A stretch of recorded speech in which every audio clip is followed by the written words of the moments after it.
Okay, तो सबसे पहले अभी जो हम काम करने वाले हैं, आप लोगों ने समझना है कि हम क्या कर रहे हैं।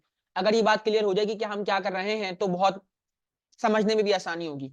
तो अभी हमारे पास डेटा, जो सबसे पहला काम कर रहे हैं वो हम डेटा को रीड कर रहे हैं। अपने डेटा को रीड कर रहे हैं या डेटा को व्यू कर रहे हैं। ठीक है भाई, जो के डेटा डेटा सेव्ड है डेटाबेस के अंदर। ठीक है भाई, अभी हमारे पास डेटा जो है वो हमारे डेटाबेस में सेव है ऑलरेडी। तमाम कॉलम बने हुए हैं, फील्ड्स बनी हुई हैं, डेटाबेस बना हुआ है, और हम उसको क्या करना चाहते हैं, रीड करना चाहते हैं या व्यू करना चाहते हैं। जब हम किसी चीज को व्यू करेंगे या रीड करेंगे, तो रीड और व्यू करने के लिए, यानी कि रीड या व्यू करने के लिए हमें क्या करना होगा, हमें जो डेटा देखना होगा वो HTML टेबल की फॉर्मेट में देखेंगे। सिंपल है। और डेटाबेस से डेटा को उठाने के लिए, यानी कि जिसको हम बोलते हैं FETCH, फेच करने के लिए डेटा को, हम यहाँ पे PHP इस्तेमाल करेंगे। ठीक है भाई, PHP से गेट करेंगे, और देखने के लिए हम क्या इस्तेमाल करेंगे, टेबल इस्तेमाल करेंगे, क्योंकि डेटा जो आएगा वो प्लेन टेक्स्ट में आएगा। सिंपल, और उसको फेच कर लेंगे PHP की हेल्प से। तो अभी जो हम देखने वाले हैं वो डेटा का रीड देखने वाले हैं और व्यू देखने वाले हैं। तो इसके लिए गाइस मुझे यहाँ पे दो चीजों की जरूरत है। एक तो मेरे पास यहाँ पे हमारा जो डेटाबेस है वो बना हुआ हो, उसमें टेबल बने हुए हो, और टेबल में RECORD रिकॉर्ड भी मौजूद हो। ये तीन चीजें होनी चाहिए। तो यहाँ पे हमने लास्ट क्लास में जो भी काम किया था उसको आप भूल जाओ, मैं आपको दोबारा से नए सिरे से करवा रहा हूँ। मेरे पास एक फाइल है जिसका नाम है, ये मैं आपको प्रोवाइड कर दूंगा, आसान है, SQL टेक्स्ट फाइल, यानी कि SQL की फाइल है। जब मैं इस SQL की फाइल को ओपन करता हूँ गाइस, तो ये ओपन हो जाएगी, और जो है ना, ये शायद माइक्रोसॉफ्ट वर्क बेंच की फॉर्मेट में ओपन होगी। आप बस इसको एक नजर देख लीजिएगा कि इसमें क्या काम हुआ हुआ है। वो काम जो हुआ हुआ है वो आपको समझ में आ जाएगा, क्योंकि आप लोगों की अंडरस्टैंडिंग है। ठीक है भाई, अब देखो इसमें मैंने क्या किया गाइस, इसमें मैंने यहाँ पे SQL की बहुत सारी क्यूरीज चलाई हुई है। पहली क्यूरी जो मैंने चलाई हुई है, वो चलाई हुई है कि मैंने यहाँ पे एक डेटाबेस बनाया हुआ है, किस नाम से, एपटेक के नाम से। और कितने, कौन सी लाइन पे है, 21 लाइन से। मैंने डेटाबेस बनाया हुआ है एपटेक के नाम से, और मैं इस एपटेक के अंदर मैंने स्टूडेंट में पहले से ही बना हुआ होगा, आपने डायरेक्ट काम करना। सही है। जब हम PHP में एडमिन पे जाएंगे, तुम सही बोल रहे हो, जब हम PHP में एडमिन जाएंगे तो पहले हम डेटाबेस बनाएंगे, फिर हम इसको एक्सपोर्ट करेंगे। सिंपल है। तो यहाँ पे आपने डेटाबेस बनाना है, और डेटाबेस बनाने के बाद यहाँ पे एक मैंने बनाया स्टूडेंट। क्या बनाया है, स्टूडेंट मेरा टेबल है, और इसके अंदर मैंने क्या क्या रखा हुआ है, ID, name, address, class, phone number, gender और प्रोफाइल पिक्चर। ये चार पांच चीजें मैंने इसके अंदर रखी हुई हैं। सिंपल हो गया। और नीचे आके चेक करोगे तो मैंने इसमें बहुत बड़ा डेटा डाला हुआ है 20 रिकॉर्ड का, इंसर्ट इनटू स्टूडेंट, और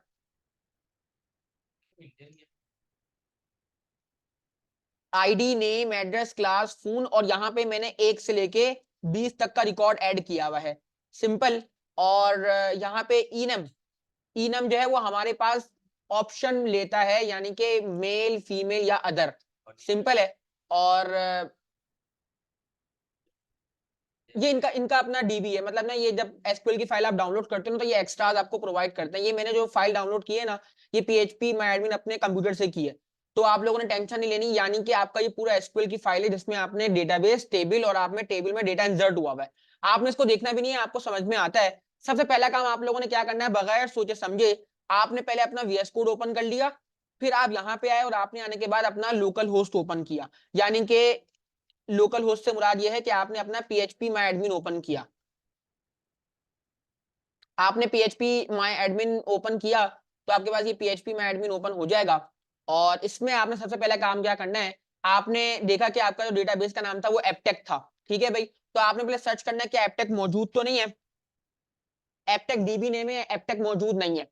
सिंपल है, यहाँ पे हम सर्च कर सकते हैं। तो सबसे पहले मैं आऊंगा और यहाँ पे आके मैं अपने डेटाबेस पे क्लिक करूंगा, और यहाँ पे एक डेटाबेस क्रिएट कर लूंगा।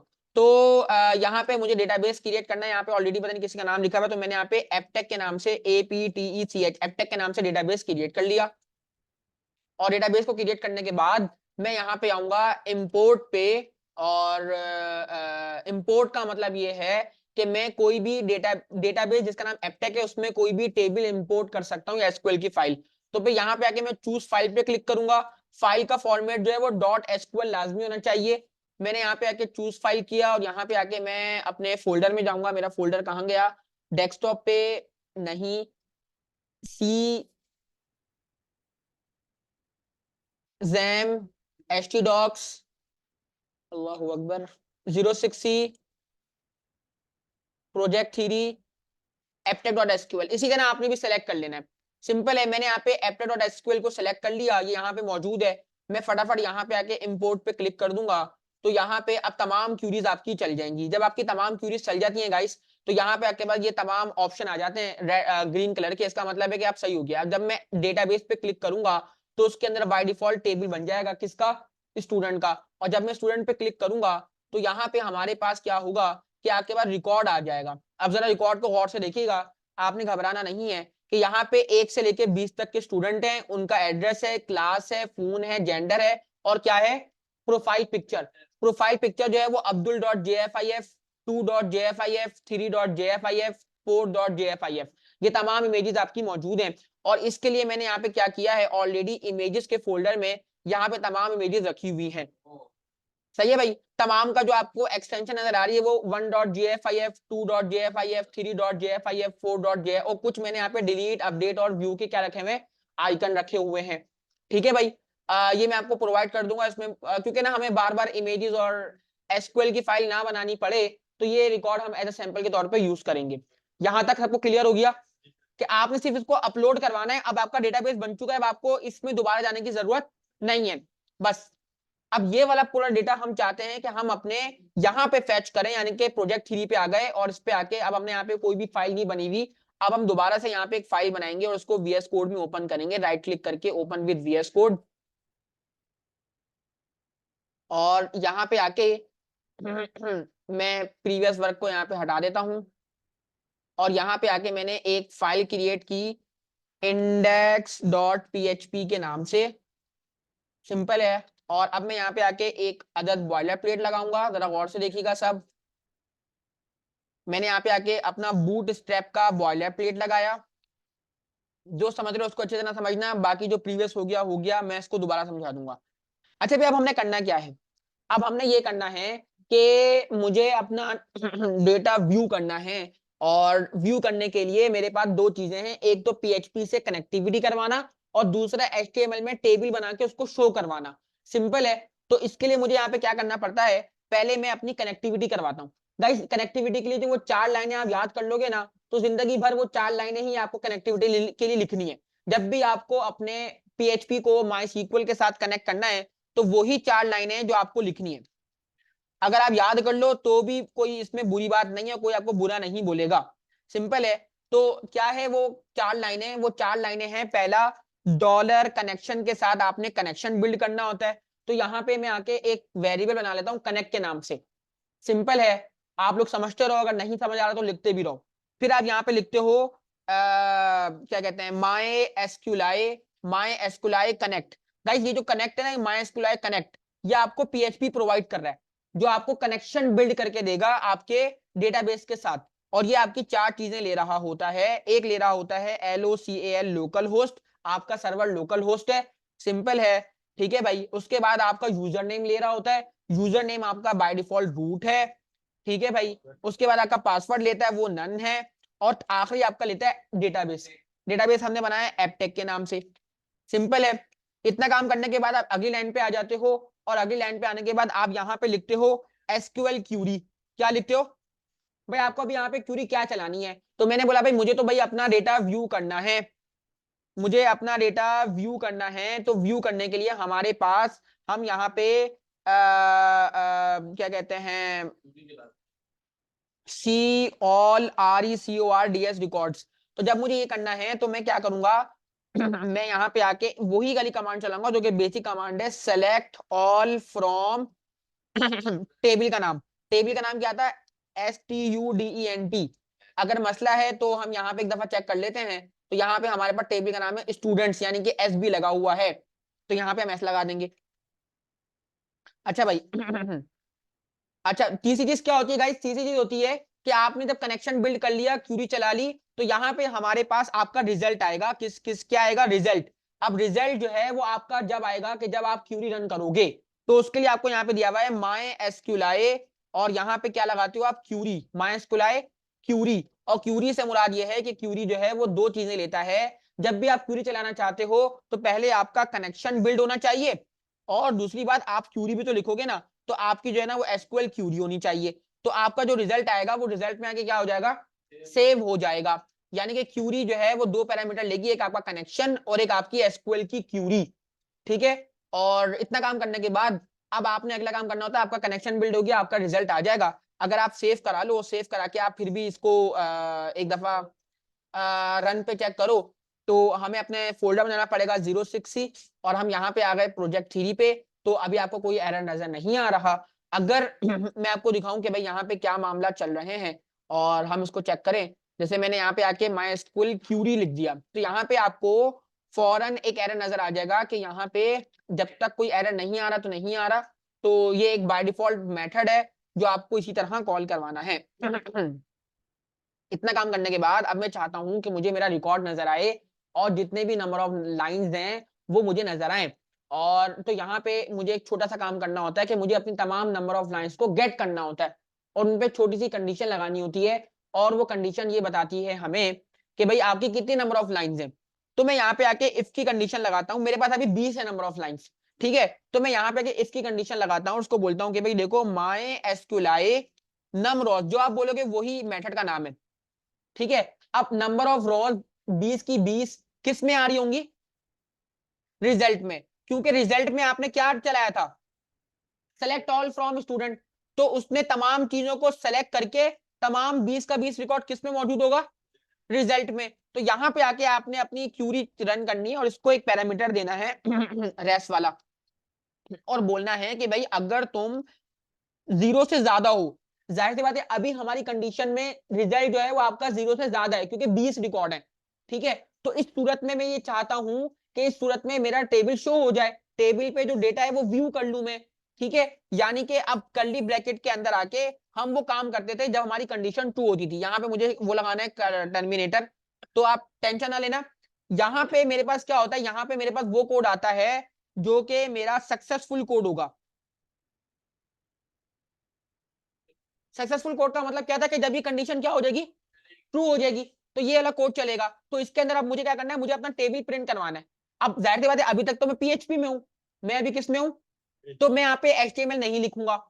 ठीक है। तो इसके लिए मैंने यहाँ पे लास्ट टाइम क्या किया था? मैंने ये किया था कि मैंने इस वाले ब्रैकेट को अलग बंद कर दिया था। मैंने क्या कहा था? मैंने कहा था मुझे इसके दरमियान में एचटीएमएल लिखनी है ना, तो मैंने इस वाले ब्रैकेट को खत्म कर दिया। अब ये वो लाल इसने दिया, इसका मतलब है कि भाई इसको पीएचपी ही बंद करेगी इसको। अगर मैं इसको बंद करूंगा तो वो पीएचपी के अंदर ही बंद हो सकता है, अदरवाइज मैं इसको बाहर बंद नहीं कर सकता। देखो बाहर बंद कर रहा हूं, उसको पहचानेगा ही नहीं क्योंकि पीएचपी का सिंटैक्स है, लेकिन मुझे बीच में एचटीएमएल लिखनी है। यानी कि तो अब मैंने यहाँ पे क्या किया? मैंने कहा भाई कुछ नहीं होता, ये एचटी देखो मेरी यहाँ पे अगर देखोगे, ये देखो मेरी पीएचपी ओपन हुई हुई है, पीएचपी क्लोज हुई हुई है, इसका एक ब्रैकेट है, और ब्रैकेट पीएचपी में ही बंद होगा। असल मुद्दा ये कि पीएचपी को हम बार बार ओपन और क्लोज कर सकते हैं। तो मैंने दोबारा यहाँ पे पीएचपी को ओपन किया, और मैं नीचे आया, और मैंने ये ब्रैकेट बंद कर दिया। अब उसने पहचान लिया, देखो उसने पहचान लिया कि देखो हाँ, पीएचपी में वो जो चीज वो क्या हो गई है? ओपन और क्लोज हो गई है। अब इसके दरमियान में जो भी आएगा वो इस सिंटेक्स का पार्ट बनेगा, यानी कि वो सक्सेसफुल कोड कहलाएगा जो इसके अंदर आना चाहिए। सिंपल है। तो अब मैं यहाँ पे आके कहूंगा कि भाई अब मुझे एक टेबल, अब देखो मैं पीएचपी में एचटीएमएल में हूं, तो मैं यहाँ पे अपना सिंपल टेबल बना लूंगा। ठीक है भाई। टेबल में आके मैं टी हेड बना लूंगा, टी हेड में आके मैं यहाँ पे टी आर बनाऊंगा, और टी आर के अंदर टी एच को मल्टीप्लाई कर दूंगा कितने से?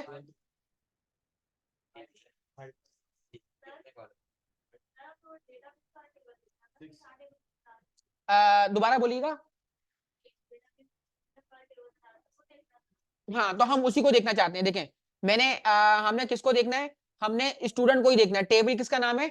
स्टूडेंट। तो मैं स्टूडेंट को देखना चाहता हूं। तो अगर अभी मैं यहाँ पे आऊं और यहाँ पे आने के बाद जरा गौर से देखिएगा, मैं एसक्यूएल पे चलूं और एसक्यूएल पे चलने के बाद मैंने अभी क्या क्यूरी लगाई है, सेलेक्ट ऑल फ्रॉम स्टूडेंट्स, ये लगाई क्यूरी। और अगर मैं इसको रन करूंगा तो आपको नजर आएगा कि आपका तमाम डेटा सिलेक्ट हो गया है ना। तो मैंने यही वाली क्यूरी यहाँ भी लगाई है कि सिलेक्ट कर लो ऑल फ्रॉम स्टूडेंट्स, तो ये वाली क्यूरी चलेगी। और जितने भी रिकॉर्ड अभी कितने रिकॉर्ड आए, पूरे 20 की 20 आए होंगे, 1 से लेके 20 तक के रिकॉर्ड, 1 से लेके 20 तक के रिकॉर्ड किस में आके सेव हो गए, रिजल्ट में। अब मैं चेक कर रहा हूं क्या मेरा रिजल्ट 0 से बड़ा है, अगर बड़ा है यानी कि उसमें 0 से ज्यादा रिकॉर्ड है, तो तुम ये टेबल जो मैं बना रहा हूं वो शो करवा दो, अदरवाइज टेबल शो ही नहीं होगा। बात क्लियर हो रही है। तो हम टी हेड में आ गए, अब हम जल्दी जल्दी यहाँ पे आके फटाफट लिखेंगे स्टूडेंट आईडी, ये मैं अभी हेडिंग बना रहा हूँ, आ जाएगा समझ में आ जाएगा। फिर मैं यहाँ पे नेम लिखूंगा, मुझे बताता रहना मैंने क्या क्या वहां पे मेंशन किया है। स्टूडेंट क्लास है लेकिन लाइन्स होना चाहिए गाइस, एक दफा तुम लोग चेक कर लो। Address class phone gender profile picture, address class phone gender, address class phone gender, ठीक है भाई। ADDRESS address class phone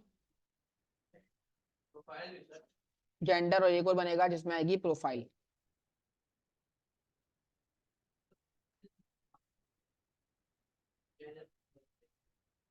student profile आ गई, ठीक है भाई। अब ये तो हेडिंग्स थी। हेडिंग्स का मतलब ये है कि अभी तक हमारा डेटा सही चलेगा और हमें हेडिंग के तौर पे तमाम हेडिंग नजर आ जाएंगी, और हेडिंग हमें नजर आ जाएगी, ठीक है भाई। अब हमें इसमें डेटा भी तो रखना है ना, तो डेटा पीछे से आ रहा होगा प्रोफाइल, तो अब मुझे उसके लिए क्या बनाना पड़ेगा, अपना टी बॉडी बनाना पड़ेगा, क्योंकि आपको पता है आपका जो डेटा है वो किस में आता है, टी बॉडी में आता है, और टी बॉडी में बकायदा TR होता है। हेडिंग आईडी यूजर सब लिखा हुआ है, वो भी लिख दिया। तो वो रिपीटेटेड फॉर्म में आएगा ना, लूप चलेगा भी देखना। और यहाँ पे मेरे पास जितने भी टीडीज हैं वो टीडी के टीडी में 6 मल्टीप्लाई कर दूंगा। अब आप लोग बोलोगे सर जो ये तो कॉलम कॉलम के नेम थे, ये तो आपने खुद लिख दिए, जो कॉलम के नीचे डेटा आना चाहिए टी बॉडी में, वो जो स्टार्ट हो रहा है वो 20 रिकॉर्ड आने चाहिए। सिंपल है, आपको पता है कि जब भी कोई काम रिपीटेटेड फॉर्मेट में होता है और उसकी जो है ना, हमें नहीं पता हमें नहीं पता कि कितनी लेंथ है, क्योंकि आपको पता है कि डेटाबेस में कभी भी कोई भी रिकॉर्ड क्या हो जाता है, ऐड हो जाता है। एडमिन आएगा और एडमिन अपना डेटा ऐड कर देगा। तो यहाँ पे हम फॉर लूप नहीं लगा सकते। फॉर लूप का मकसद ये होता है कि आपको आपका स्टार्टिंग भी और आपको आपका एंड भी क्या हो, पता हो। तो यहाँ पे हम जो लूप यूज करेंगे वो वाइल लूप होगा। और वाइल लूप का मतलब ये है कि मेरी टी बॉडी जो मेरी यहाँ पे मौजूद है, इस पे गाहे बगाहे जितनी दफा रिकॉर्ड ऐड हो, लूप चले और टी बॉडी में मेरा रिजल्ट क्या हो जाए, शो हो जाए, ठीक है भाई। हाँ, और लास्ट टाइम को पता है जब हमने जेसन का काम लेकर आए थे तो भी हमने टी बॉडी में क्या लगाया था, एक लूप लगवाया था, लूप लगाया था टी बॉडी के अंदर, याद है, ठीक है। और उसमें हमने उस वक्त कौन सा लूप लगाया था, फॉर लूप, क्योंकि हमें पता था कि भाई उसमें हमने, अच्छा एक और सवाल भी कर सकते हो, और लेंथ हमने यहाँ पे फिक्स भी कर दी थी, सही है। नहीं, बेहतर है, क्योंकि यहाँ पे डेटाबेस की मामला अलग है। डेटाबेस में लगभग एक साथ 50,000 रिकॉर्ड भी ऐड हो जाते हैं, ठीक है, और डिलीट भी हो जाते हैं। नहीं, इसमें इसमें ये PHP में लेंथ नहीं होगी, मसला हो जाएगा। नहीं नहीं नहीं, करके भी नहीं देखेंगे हम। देखो यहाँ पे ये 3 रिकॉर्ड, यहाँ पे इफ की कंडीशन का मतलब ये कि टेबल जब नजर आएगा कि जब इफ की कंडीशन ट्रू होगी। अब हम ये टी बॉडी पे आ गए और टी बॉडी को बार बार लूप लगाना है, क्योंकि टी बॉडी में जो लूप यूज होगा वो PHP की हेल्प से होगा, तो मुझे यहाँ पे क्या ऑन करनी पड़ेगी, PHP ऑन करनी पड़ेगी। और मैं क्यों इसके इर्द गिर्द कर रहा हूँ, क्योंकि मैं टी बॉडी में मौजूद हूँ, तो टी बॉडी के इर्द गिर्द मुझे ऊपर रखने की जरूरत ही नहीं है। तो अब मैं यहाँ पे आऊंगा और यहाँ पे आके एक लगाऊंगा वाइल का लूप, क्या लगाऊंगा, वाइल का लूप, ठीक है भाई। और वाइल के लूप में आके मैं क्या लिखता हूं, वाइल के लूप में आके एक मेथड है, और वो मेथड जो है, पहले यहाँ पे आके मैं एक अपनी, क्योंकि मुझे यहाँ पे एक रॉ मिलेगी, देखते रहना। जब भी मैं लूप लगाऊंगा तो आपको पता है जब लूप लगाने का मकसद ये होगा कि पहले लूप चलेगा तो आपको पूरा पहला रिकॉर्ड मिल जाएगा, फिर दोबारा लूप चलेगा यानी कि लूप की वैल्यू में इजाफा होगा तो आपको दोबारा दूसरा रिकॉर्ड मिल जाएगा, फिर तीसरा रिकॉर्ड मिलेगा, फिर चौथा रिकॉर्ड मिलेगा, और वही चौथा एक एक वाला रिकॉर्ड आपको एक एक करके TR के अंदर क्या करवाना है, प्रिंट करवाना है। तो मैंने यहाँ पे पहले डॉलर रॉ बना दिया, आपने टेंशन नहीं लेनी। माई एसक्यूएल वो खुद देगा, मुझे याद आ जाएगा। और इसने मुझे बता दिया फर्स्ट नंबर पे ही कि मैं वाइल में मौजूद हूँ और मुझे जो है ना फेच करना है अपना डेटा। और यहाँ पे एक एसोक नाम की वेरिएबल है, एसोक नाम की मेथड है जिसको बोलते हैं कि ये एक एरे होता है। एसोक का मतलब होता है एसोसिएटिव एरे। क्या होता है? Associative array. MySQL fetch assoc, और यहाँ पे आके आपको पता है कि ये भी आपका रिजल्ट ही लेगा। क्या लेगा? रिजल्ट लेगा। बस अब ये लूप चल गया और लूप के अंदर हमारे पास कर्ली ब्रैकेट होते हैं और जो इस कर्ली ब्रैकेट के अंदर आएगा उसी पे लूप इंप्लीमेंट होगा। जो इस कर्ली ब्रैकेट में आएगा, ऐसा ही है ना? लूप किस पे इंप्लीमेंट होगा? जो इस कर्ली ब्रैकेट की। तो अब मुझे भी यहाँ पे कर्ली ब्रैकेट को हटाना पड़ेगा। अब बताओ मैं कहां क्लोज करूंगा इसको? टी बॉडी के नीचे। टी बॉडी के। तो वही अंदाजा है कि मुझे यहाँ पे क्या करना पड़ेगा? पीएचपी ओपन करनी पड़ेगी और यहाँ पे मुझे उसका कर्ली ब्रैकेट लगाना पड़ेगा, क्योंकि मुझे पता है कि जो मेरा लूप है वो लूप चलेगा। अब यहाँ पे लूप चल जाना चाहिए और यहाँ पे मुझे 20 रिकॉर्ड नजर आ जाने चाहिए। तो मुझे 20 रिकॉर्ड तो नजर नहीं आएंगे और यहाँ तो मुझे कुछ नजर नहीं आया। तो अब मुझे यहाँ पे अपना रिजल्ट प्रिंट करवाना है। तो मैं एक और भी काम करता हूँ कि यहाँ पे अपने टेबल को एक अदद क्लास दे देता हूँ और टेबल की क्लास दे देता हूं, टेबल डैश होवर की क्लास दे देता हूं, टेबल डैश इन्फो की क्लास दे देता हूं। तो आपको नजर आएगा कि गाइस आपके पास 20 टेबल बन चुके हैं, 20 रिकॉर्ड आ चुके हैं। देखो 1 2 3 4 5 6 7 8 20 तक रिकॉर्ड आ गए। सही है। तो 20 रिकॉर्ड आपके पास आ चुके हैं क्योंकि लूप चल चुका है। लूप ने डेटा, अब हमें यहाँ पे रिजल्ट कैसे शो कराना है? यानी कि अब आप यहाँ पे आओगे और यहाँ पे आने के बाद आप देखोगे कि आपके पास ID, name, address, class, phone, gender, profile picture जिस तरह लिखा हुआ है, ये आपका जो हर रॉ है वो किस में सेव हुई हुई है? डॉलर रॉ में। तो अब आपने कुछ नहीं करना, आपने इसके अंदर आना है और इन सब में आने के बाद जरा गौर से देखिएगा, पीएचपी ओपन करनी है। मैं गलत कर रहा हूं? सही कर रहा हूं ना? और वो एरर आएगा क्योंकि मैंने हर दफा पीएचपी ओपन की। अब क्योंकि मुझे डेटा अपना प्रिंट करवाना है तो मैं यहाँ पे इको लिखूंगा।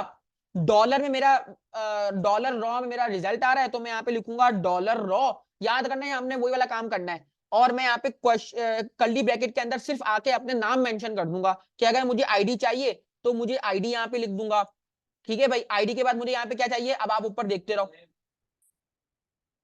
तमाम आईडी यहाँ पे आ जाएंगी। फिर मुझे चाहिए यहाँ पे नेम। फिर मुझे यहाँ पे, अच्छा ये वही दोगे जो आपने वहां पे दिया हुआ है, जो आपने यहाँ पे डेटाबेस में दिया हुआ है, आईडी, नेम, एड्रेस, इसी तरह दोगे एग्जैक्ट। क्लास, फोन, जेंडर नहीं, क्लास, PHONE फोन,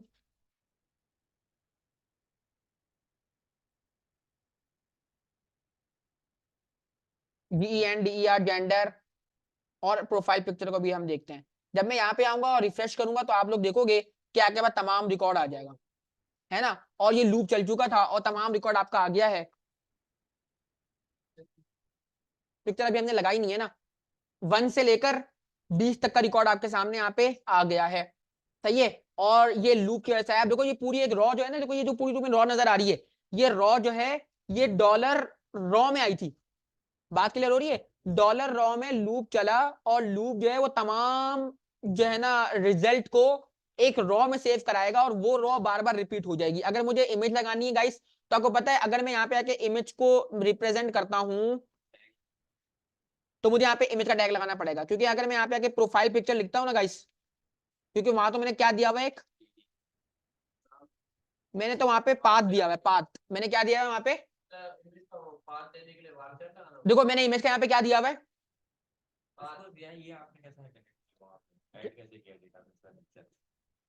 मैंने तो कुछ किया नहीं, मैंने तो यहाँ पे सिंपल वो किया हुआ है, अब्दुल डॉट जे, सिंपल वार 4 में ऐड कराया हुआ 2.jfif 3.jfif। हाँ, अगर मैं आगे स्ट्रक्चर में दिखाऊं ना, ये देखो वार 4 225 प्रोफाइल पिक्चर सिंपल। आपने अपनी इमेज का नाम दिया हुआ एक्सटेंशन के साथ, बस मेरी एक्सटेंशन का नाम क्या? 2.jfif 3.jfif। नहीं अभी मैं फोल्डर का, मैंने फोल्डर तो मेंशन नहीं किया यहाँ पे, फोल्डर तो मेंशन करना पड़ेगा मुझे। अब आप लोग जरा देखना कि अभी मुझे यहाँ पे जो मिल रहा है वो मुझे मेरा पाथ मिल रहा है। क्या मिल रहा है? और जब आप इमेज लगाते हो तो इमेज में आके आप जरा गौर से देखना, मैं इसको कॉपी कर लूंगा और इसको कॉपी करने के बाद आपको पता है कि यहाँ पे मेरी इमेज लगेगी, तो इमेज के टैग के बगैर लग ही नहीं सकती। आपको पता है इमेज का टैग जो है वो सोर्स क्या मांगता है, एसआरसी क्या मांग रहा होता है आपसे, आपकी इमेज का पाथ मांग रहा होता है। क्या मांग रहा होता है, इमेज का पाथ। आपको पता है कि आपकी इमेज जो है, आपकी इमेजेस जो है वो कहां पे रखी हुई है, इमेजेस के फोल्डर में 1.jf, और यही वाला आपने जो है ना वहां भी दिया हुआ है। तो आप क्या बोलोगे भाई, देखो ऐसा करो कि आप IM में GES इमेजेस के फोल्डर में जाओगे स्लैश, लेकिन कौन सी इमेज कहां पे लगानी है डायरेक्ट नहीं लगाएंगे हम, यहाँ पे वो पाथ प्रोवाइड कर देंगे जो कि वहां पे मौजूद है। सही है। तो एक काम करेंगे, अगर हम यहाँ पे चेक करें, रिफ्रेश करें, तो इमेज आ जाएगी माशाल्लाह। तो इसका असर वो हाइट यहाँ पे आके हम स्टाइल लगाएंगे, और ये मेरी बड़ी पुरानी पिक्चर है जब मैं इंटर में था। WIDTH विड मैंने इसको दे दी 100%, और वही वाला मैं इसको HEIGST हाइट दूंगा, देखते रहो ना, हाइट दूंगा इसको मैं 100 पिक्सल। फिर मैंने यहाँ पे ऑब्जेक्ट फिट का वो लगाया। एक तो यहाँ पे आपको उसमें ये नहीं मिलेंगे, क्या नहीं मिलेंगे, इंटेलिजेंस नहीं मिलती PHP में। ऑब्जेक्ट फिट मिल तो गई देखो, ऑब्जेक्ट फिट कंटेन।